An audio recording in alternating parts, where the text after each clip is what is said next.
back to BT on a Tuesday, 7:23. You look at the clock to find that out. Sitting here. I look at this pillow to check if it's Tuesday. Found out what day it was. None of us know. Each one of us has kind of messed that up today. I guess that's a good thing. I guess it's a good thing. We're all in the same boat. That's good. Camaraderie. Yeah. Before we get to this quickly, I got a little surprise on the way home yesterday. Maybe. Got on the Gardner, lane closed.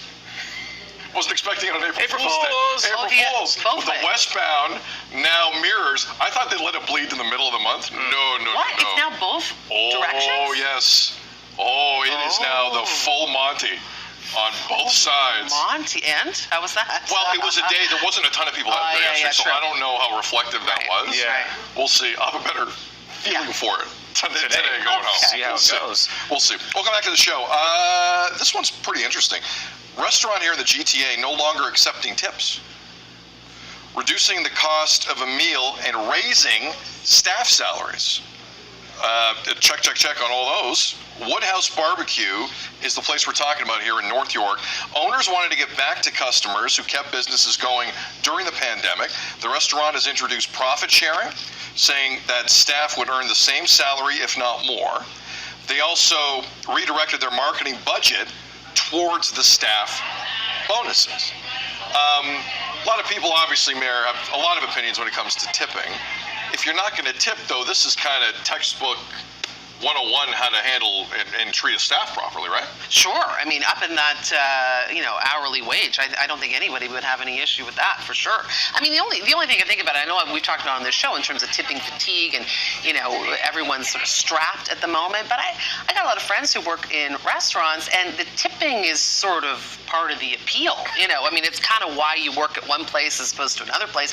If you're, kind of a career server, the tipping is very important. I mean, it's part of why you're in that business, because you can make that cash. So I would think that might actually be maybe a deterrent for the staff wanting to work there. I don't know.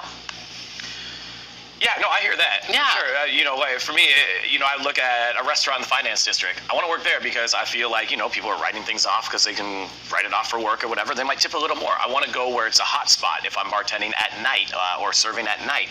That's why certain clubs and restaurants in this city are coveted from staff point of view wanting to work there.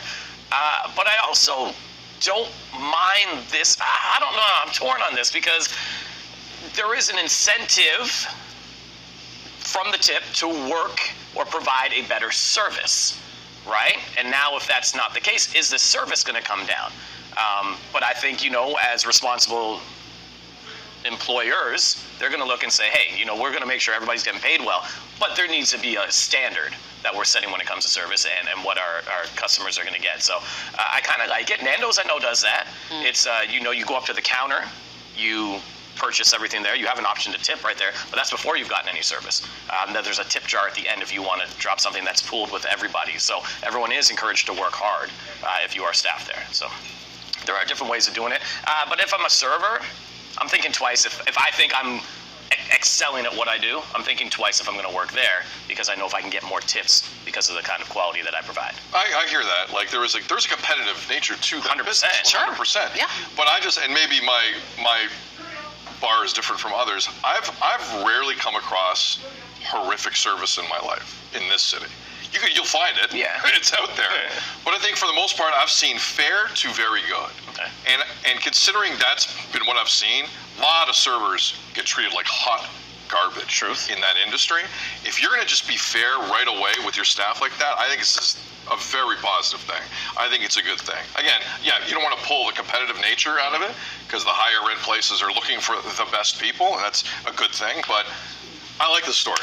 I have to say, I like the stories. A lot of people work hard and don't get compensated fairly, and I think it's a good thing. And you make a good point. I mean, it's part of maybe each restaurant is different. And you talk to your staff, because the restaurant is about taking care of their staff, and then the staff take care of the customers. So if you're in a neighborhood, or that makes sense for you and your servers, amazing. But if it's more of a fast-paced, I think don't take away the tip, because I think a lot of servers want them. Right. Yeah. Sure. I see all sides of it. Let us know. Yeah. Feedback at Breakfast Television. I'd say this is a fascinating one. Let us know what you think. Tammy's got news coming up here in just a second. Also coming up, this has gone viral. Yes. and it's family who's gone viral. In fact, Sid, it's exploded. Listen, What is this? we don't want to toot our own horn here, but have you heard about Marilyn Smith's fart walk video? What? That is all the. You haven't heard of this, Steve? No. If only Marilyn Smith was in studio. What's that coming up at 7:40? Marilyn Smith here to talk about a more BT coming up. I was gonna say excuse me, but that's maybe what you say after. Yeah. Oh, fart Oopsies. walk. Okay.